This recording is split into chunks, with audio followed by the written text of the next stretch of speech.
बिस्मिल्लाहिर्रहमानिर्रहीम स्टूडेंट्स, आज हम बहुत ही इंपॉर्टेंट टॉपिक शुरू करने जा रहे हैं और वो है topic structures of proteins. Proteins की जब हम बात करते हैं तो हमें पता चलता है कि प्रोटीन्स जो हैं ये एक बहुत ही large group of organic compounds हैं जिन्हें हम पीछे पढ़ चुके हैं, मैक्रोमोलिक्यूल्स कहते हैं।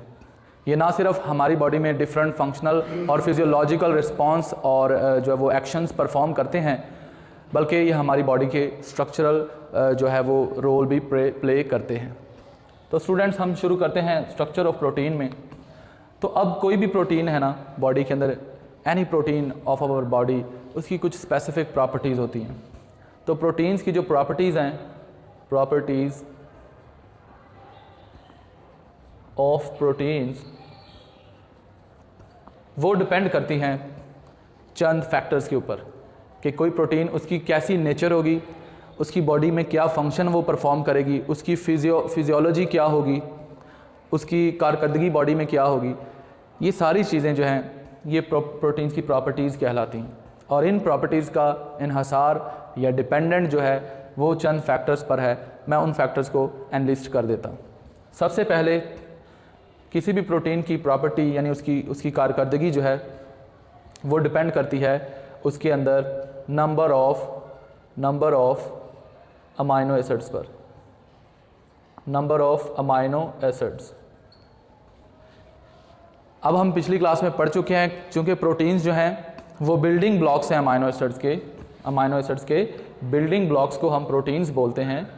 तो अमाइनो एसिड्स, एक प्रोटीन में कितने अमाइनो एसिड्स होंगे ये भी तयन करता है, ये भी बताता है कि प्रोटीन की क्या प्रॉपर्टी होगी। नंबर 2 पे जो हमारे पास है वो है kinds of amino acid. Amino acids की काइंड्स कौन कौन सी यूज़ की गई हैं, मतलब कौन कौन से अमाइनो एसिड हैं। And as you know very well, we have studied और discussed that there are 20 different types of amino acids in our body that make all different types of proteins of living organism. अब 20 kinds of amino acids हैं और उनमें से कितनी kinds of amino acids मिलकर जो है वो प्रोटीन्स बनाएंगे, तो इससे भी पता चलेगा कि प्रोटीन का क्या फंक्शन होगा, उसकी क्या प्रॉपर्टी होगी। नंबर 3 पर जो पॉइंट है वो है sequence of amino acid. Sequence of amino acids यानी जो हम अमाइनो एसिड्स यूज़ कर रहे हैं उनकी तरतीब क्या है, ठीक है, उनकी अरेंजमेंट क्या है। तो ये भी बहुत ज़रूरी है। अमाइनो एसिड्स की तरतीब जो है वो भी मुतय्यन होती है, एक स्पेसिफिक सीक्वेंस प्रोटीन के अंदर होती है अमाइनो एसिड्स की। अगर वो सीक्वेंस बदल जाए, उसमें कोई तब्दीली आ जाए, ठीक है, बिगाड़ आ जाए, तो उससे प्रोटीन की जो वो फिजियोलॉजिकल प्रॉपर्टीज़ जो हैं वो बुरी तरीके से मुतासर होती हैं। तो ये 3 जो फैक्टर्स हैं, number of amino acids, kinds of amino acids and sequence of amino acid, ये तीनों ही मुतय्यन करते हैं कि प्रोटीन्स की प्रॉपर्टीज़ जो हैं वो क्या होंगी। अब हम थोड़ा आगे बढ़ते हैं। एक और चीज़ आपको जो है वो मैंने बतानी है, वो ये है कि प्रोटीन का जो है साइज़, उसमें कौन से फैक्टर इन्वॉल्व हैं जो ये तय करते हैं कि प्रोटीन का जो है वो साइज़ क्या होगा। So size of protein, size of protein जी, किसी भी प्रोटीन का साइज़ अगर आपने देखना है तो प्रोटीन का जो साइज़ है वो डिपेंड करता है 2 फैक्टर्स के ऊपर, ठीक है, कि प्रोटीन का कितना साइज़ होगा। प्रोटीन का मॉलिक्यूलर जो है वो वेट कम होगा या प्रोटीन का मॉलिक्यूलर वेट ज़्यादा होगा, ये किस चीज़ पर डिपेंड करता है। तो ये है size of proteins. So number 1 जो है जो फैक्टर इफ़ेक्ट करता है साइज ऑफ प्रोटीन को, वो है kinds of amino acids. Kinds of amino acids यानी किस तरह के अमाइनो एसिड्स जो हैं वो मौजूद हैं। कुछ अमाइनो एसिड्स हैं जो कि जिनका मॉलिक्यूलर मास ज़्यादा होता है, कुछ अमाइनो एसिड जिनका मॉलिक्यूलर मास बहुत कम होता है। मिसाल के तौर पर the most simplest amino acid जो है ना, सबसे सादा और सबसे कम मॉलिक्यूलर मास वाला अमाइनो एसिड जो है वो है ग्लाइसिन। ग्लाइसिन जो है ये सबसे कम अमाइनो एसिड और इसका जो फार्मूला भी मैंने आपको पिछले लेक्चर में बताया था। दिस इज़ R ग्रुप और ये COOH बॉन्ड, ये R जो है ग्लाइसिन के केस में यहाँ हाइड्रोजन होता है। तो ये आपके पास जो है ये एक सिंपल ग्लाइसिन मॉलिक्यूल का जो है वो स्ट्रक्चरल फार्मूला है। तो काइंड्स ऑफ अमाइनो एसिड जो है ये तयन करेंगी। अगर आप बहुत हैवी अमाइनो एसिड यूज़ करेंगे प्रोटीन की फॉर्मेशन में तो उस हिसाब से प्रोटीन का जो है मॉलिक्यूलर मास भी ज़्यादा होगा और वो प्रोटीन भी उसका मतलब वो बड़े साइज़ की प्रोटीन होगी, ठीक है। लाइक हीमोग्लोबिन एक प्रोटीन है जिसका 68,000 जो है वो मॉलिक्यूलर मास है, जो बहुत ज़्यादा कंसिडर किया जाता है। फिर काइंड्स ऑफ एक तो हो गया kinds of amino acid. Number 2 पे जो हमारे पास फैक्टर है जो साइज़ को प्रोटीन के साइज़ को अफेक्ट करता है वो है number of amino acids, number of amino acids जी, कि अगर अमाइनो एसिड्स की तादाद ज़्यादा होगी, उनकी नंबर ज़्यादा होगी तो भी प्रोटीन का साइज़ जो है वो ज़्यादा होगा। तो नंबर ऑफ़ अमाइनो एसिड्स में हमारे पास जो है वो कम नंबर वाली प्रोटीन्स भी हो सकती हैं, लाइक इंसुलिन जो है इसमें ओनली 51 अमाइनो एसिड्स होते हैं, ठीक है, अमाइनो एसिड्स इन इंसुलिन। जबकि अगर आप हीमोग्लोबिन की बात करें,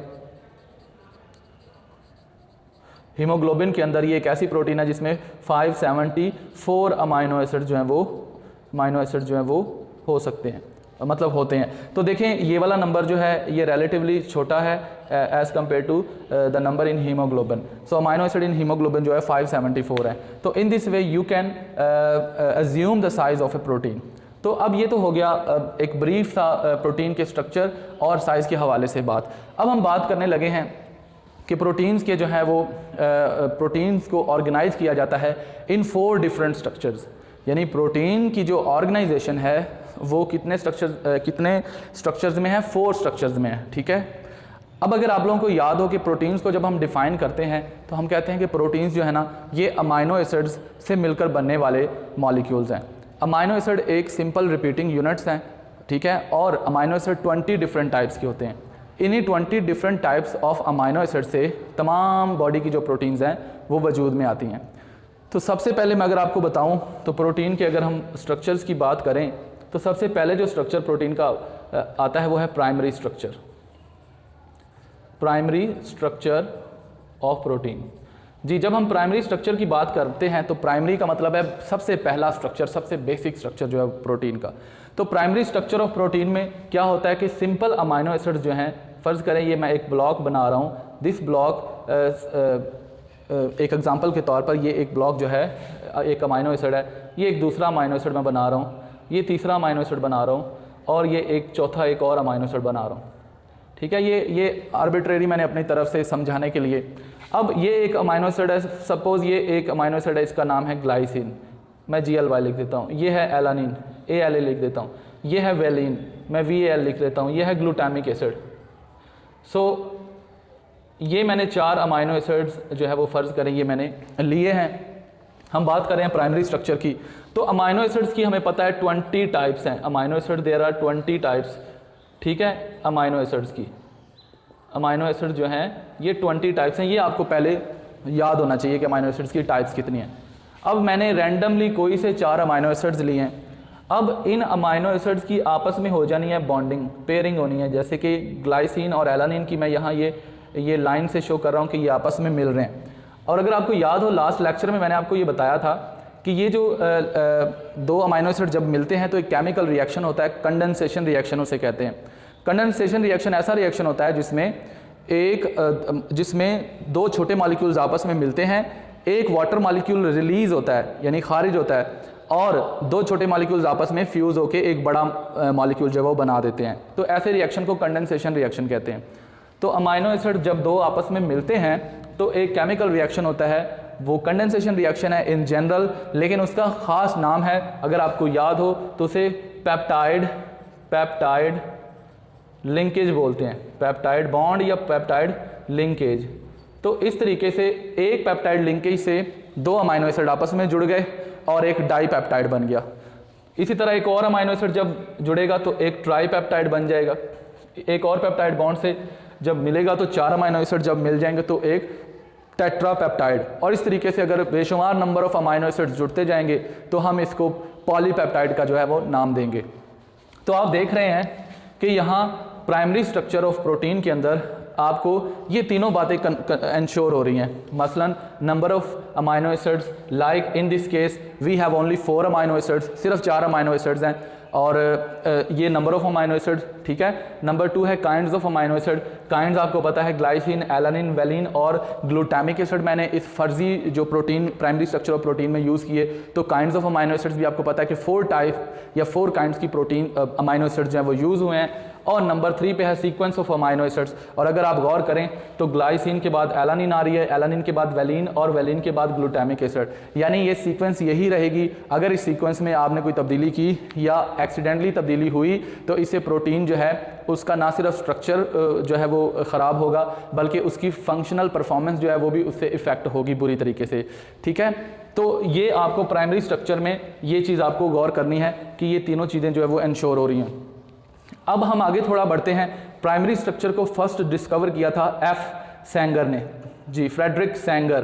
फ्रेडरिक सैंगर जो है इसने तकरीबन 1953 के अंदर, ठीक है ना, काओ की जो है वो काओ जो है उसकी इंसुलिन जो है वो स्टडी की थी, एग्जामिन की थी, यानी बोवाइन इंसुलिन जो काओ के अंदर से। आपको अगर नहीं पता तो मैं बता देता हूँ कि शुरू में जब इंसुलिन, सिंथेटिक इंसुलिन अवेलेबल नहीं थी जो आज जेनेटिक इंजीनियरिंग या जो है वो बायोटेक्नोलॉजी की प्रोडक्ट के तौर पर इंसानों को दी जा रही है, ठीक है, तब इंसुलिन मौजूद नहीं थी। तब क्या होता था कि एनिमल सोर्स से इंसुलिन जो है वो ली जाती थी। एनिमल्स यानी काओ, बफलोज वगैरह, इनकी जो है वो इनको ज़िबा किया जाता था और इनकी जो है वो इंसुलिन यूज़ की जाती थी लोगों को जो शुगर यानी डायबिटीज़ के जो पेशेंट्स थे उनके इलाज के लिए। तो अब ऐसा नहीं होता, ठीक है। तो उस दौर में 1953 की बात है, एफ सैंगर जो है उसने पहली दफ़ा, ठीक है, जो है गाय की इंसुलिन निकाली और उसको स्टडी किया। तकरीबन अप्रॉक्सीमेटली 10 ईयर्स लगे उसको ये सारी रिसर्च करने में, ठीक है, और ये सारा उसने जो है वो काऊ की स्टडी की अच्छे तरीके से। अब जब ये इंसुलिन इसने डिस्कवर की तो इसने इंसुलिन जो है, इंसुलिन का सारा इसने हिसाब लगा के बताया कि जो इंसुलिन है इसमें 2 पॉलीपेप्टाइड्स हैं, यानी इंसुलिन 2 पॉलीपेप्टाइड से वजूद में आती है, बनती है, या जो इंसुलिन काऊ में है वो 2 पॉलीपेप्टाइड पर मुश्तमिल है। एक पॉलीपेप्टाइड जो है उसमें 20 जो है वो 21 अमाइनो एसिड्स हैं, ठीक है, और दूसरी में जो है वो 30 अमाइनो एसिड्स हैं, जी। तो एक जो पेप्टाइड है, पॉलीपेप्टाइड है, उसमें 21 अमाइनो एसिड्स हैं, दूसरी में 30 अमाइनो एसिड्स हैं। अगर इन दोनों को सम अप करें तो टोटल बनते हैं 50 अमाइनो एसिड्स, ठीक है। तो 50 अमाइनो एसिड जो है वो हमारे पास जो इंसुलिन है इस प्रोटीन में टोटल 50 अमाइनो एसिड्स हैं और जो 2 हिस्सों में। अब ये दोनों पॉलीपेप्टाइड्स फर्ज करेंगे, एक पॉलीपेप्टाइड है 20 वाली और ये थोड़ी बड़ी मैं बना रहा हूँ 30 वाली, ये 2 पॉलीपेप्टाइड्स हैं इंसुलिन में। अब ये दोनों पॉलीपेप्टाइड्स आपस में लिंक्ड होती हैं एक डाइसल्फाइड ब्रिज के जरिए। डाइसल्फाइड एक कोवलेंट बॉन्ड है जो 2 सल्फर के दरमियान जो है वो होता है। तो ये डाइसल्फाइड जो बॉन्ड है, ब्रिज है, ठीक है, यहाँ भी होगा इस तरीके से।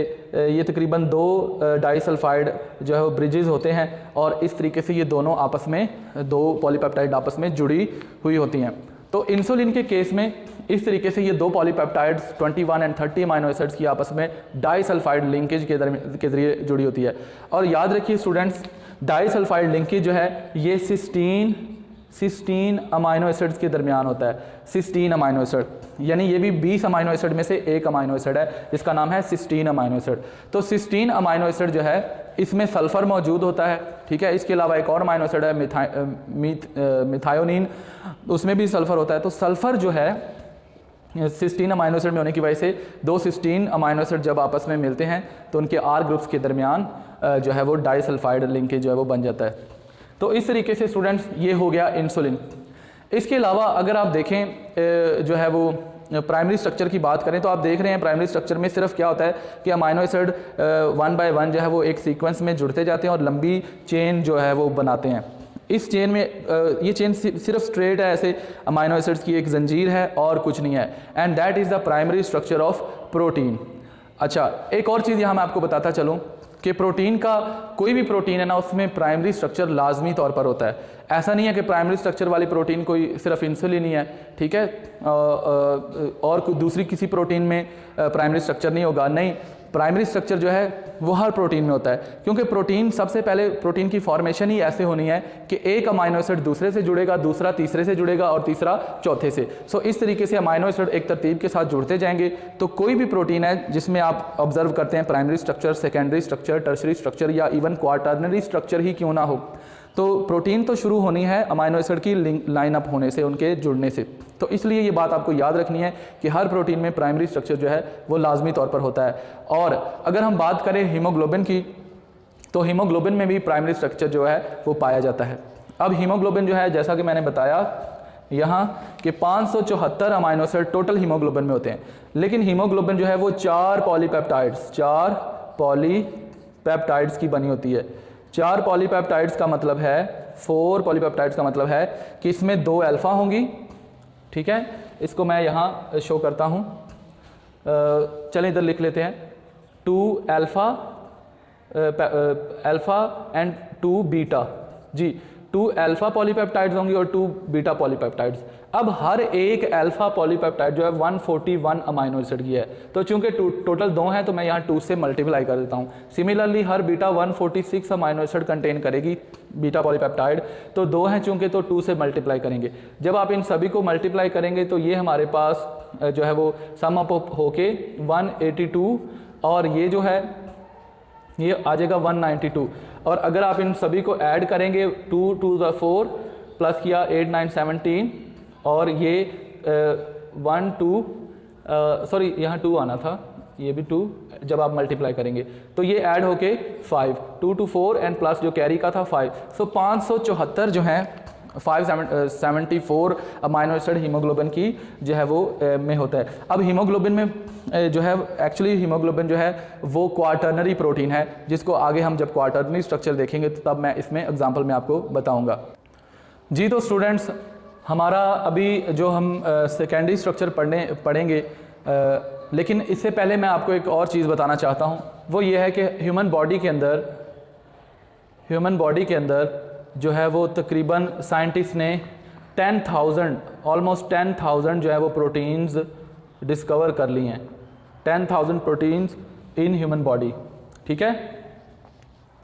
तो ह्यूमन बॉडी के अंदर 10,000 प्रोटीन्स हैं। आप ज़रा गौर करें, सोचें इस चीज़ को कि ये 10,000 प्रोटीन्स की काइंड्स हैं, डिफरेंट काइंड्स ऑफ प्रोटीन्स हैं। ये नहीं है कि बॉडी में टोटल प्रोटीन्स जो है वो 10, फर्ज करें हीमोग्लोबिन को आप एक प्रोटीन कंसिडर करते हैं और हीमोग्लोबिन के 10,000 मॉलिक्यूल्स हैं, ऐसा नहीं है।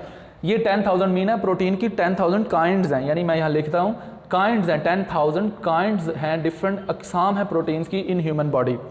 अब ये प्रोटीन्स जो हैं इनकी फॉर्मेशन हमें पता है कि कोई भी प्रोटीन है वो सिंपल अपने अमाइनो एसिड की आपस में ज्वाइनिंग से वजूद में आती है, पॉलीमराइजेशन ऑफ अमाइनो एसिड्स या building blocks of amino acids are proteins. Different तरीक़ों से आप प्रोटीन को जब डिफाइन करते हैं तो अमाइनो एसिड्स जो है वो हमें भूलता नहीं है, अमाइनो एसिड्स हमें पता है कि अमाइनो एसिड से ही प्रोटीन्स बननी है। अब ये प्रोटीन्स बनने का मैकेनिज़्म क्या है, अगर आप इसको देखें तो प्रोटीन्स जो हैं ये जो भी सीक्वेंस है अमाइनो एसिड्स की, यानी sequence of amino acids, sequence of amino acid जो है ये डिपेंड करती है सीक्वेंस ऑफ न्यूक्लियोटाइड्स। अब सीक्वेंस ऑफ न्यूक्लियोटाइड्स क्या है? Sequence of amino acids, sequence of nucleotides. Amino acid जो भी होगा उसके पीछे डीएनए में मौजूद न्यूक्लियोटाइड्स की सीक्वेंस होगी, ठीक है। ये न्यूक्लियोटाइड मैं बताऊंगा नेक्स्ट जो है मेरे लेक्चर में, जब हम न्यूक्लिक एसिड को तफसील से पढ़ेंगे।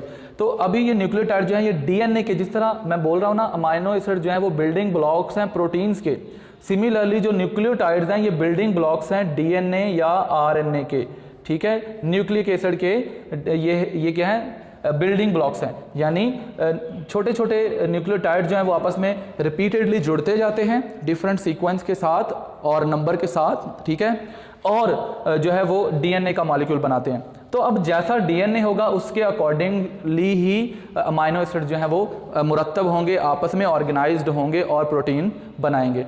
तो ये आपको चीज़ जो है वो समझनी है।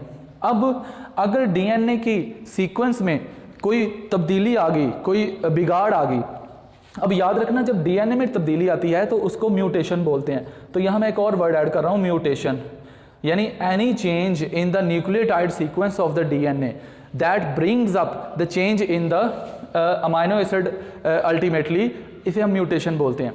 अब जब म्यूटेशन हो जाएगी तो न्यूक्लियोटाइड चेंज हुआ और उसके साथ अमाइनो एसिड भी उनकी तरतीब भी चेंज होगी, तो जिसकी वजह से जो प्रोटीन होगी वो या तो इम्प्रॉपर होगी, यानी उसका मेल फंक्शन होगा, सही तरह प्रॉपरली वर्क नहीं करेगी, या कंप्लीटली डिसेबल्ड होगी फंक्शनली, यानी वो बिल्कुल ही कोई काम नहीं करेगी। अब इस बात की, ये बात क्यों की गई है कि हम अमाइनो एसिड की बात करते हैं तो हमें ये पता होना चाहिए कि अमाइनो एसिड जिनको हम प्रोटीन के बिल्डिंग ब्लॉक्स कहते हैं ना, ये भी पीछे से कोई कंट्रोल कर रहा है, और वो कौन कंट्रोल कर रही है एजेंसी अमाइनो एसिड की सीक्वेंस को, वो है हमारा डीएनए यानी न्यूक्लियोटाइड की सीक्वेंस।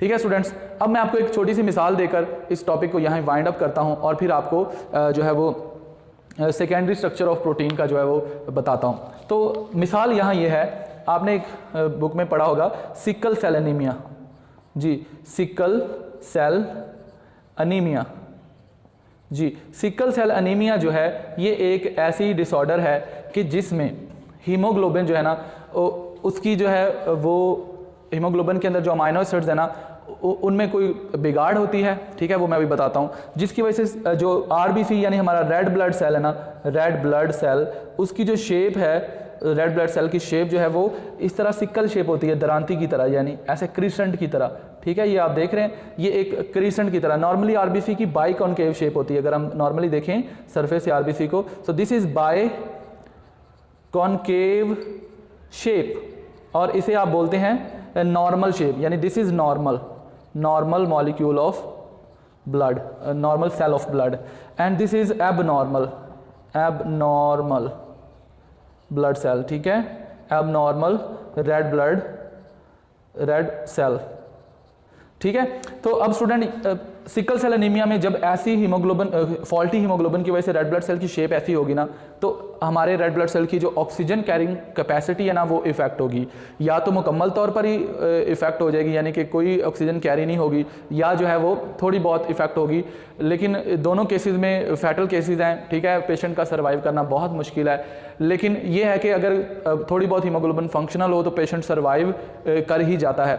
ठीक है, अब हम बात करेंगे कि एबनॉर्मल सिकल सेल एनीमिया के पीछे क्या जेनेटिक प्रॉब्लम है या क्या जो है उसके मसला है। अब हीमोग्लोबिन के हमने पता ना 4 चेन्स हैं, जिनमें से एक 2 अल्फाज हैं एंड 2 बीटा हैं। अब हम बीटा की बात करते हैं। जो बीटा चेन है ना हीमोग्लोबिन की, बीटा चेन जो है, एक चेन जो है वो हमने पढ़ा है 146 अमाइनो एसिड्स पर मुश्तमिल है।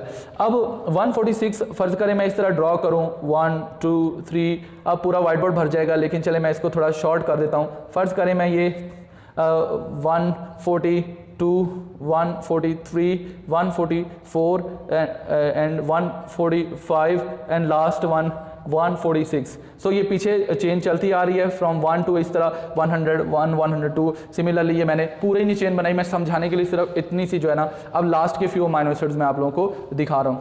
अब लास्ट वाला जो अमाइनो एसिड है ये नॉर्मली ग्लूटामिक एसिड होता है, glutamic acid last amino acid in haemoglobin यानी बीटा चेन के लास्ट में। तो ये अमाइनो एसिड जो नॉर्मली होता है ना, इसकी जगह क्या लग जाता है, ये वैसे नॉर्मली होता है, यानी मैं लिख रहा हूँ नॉर्मली ग्लूटामिक एसिड होता है, लेकिन एबनॉर्मली फिर क्या होता है कि इस ग्लूटामिक एसिड की भी जगह वैलीन लग जाता है, वैलीन अमाइनो एसिड। अब ये वैलीन जब लगेगा तो ये एबनॉर्मल अमाइनो एसिड है। नॉर्मली हीमोग्लोबिन के बीटा चेन के 146 जो अमाइनो एसिड है वो ग्लूटामिक एसिड है, लेकिन एबनॉर्मली वैलीन अगर लग गया तो उसकी वजह से क्या होगा, हीमोग्लोबिन की जो नॉर्मल शेप है ना, ये वाली बाइकॉनकेव, ये टर्न हो जाएगी सिकल्ड शेप में, जिसकी वजह से ऑक्सीजन कैरिंग कैपेसिटी उससे बैडली इफेक्ट होगी और पेशेंट जो है वो मे भी सर्वाइव कर जाए और नॉर्मली नहीं भी सर्वाइव करते। तो ये स्टूडेंट हीमोग्लोबिन का था। तो इसका मतलब ये है कि डीएनए का सही होना और बहुत ज़रूरी है ताकि प्रोटीन के अमाइनो एसिड की सीक्वेंस सही हो। तो स्टूडेंट ये तो था हमारा प्राइमरी स्ट्रक्चर ऑफ प्रोटीन।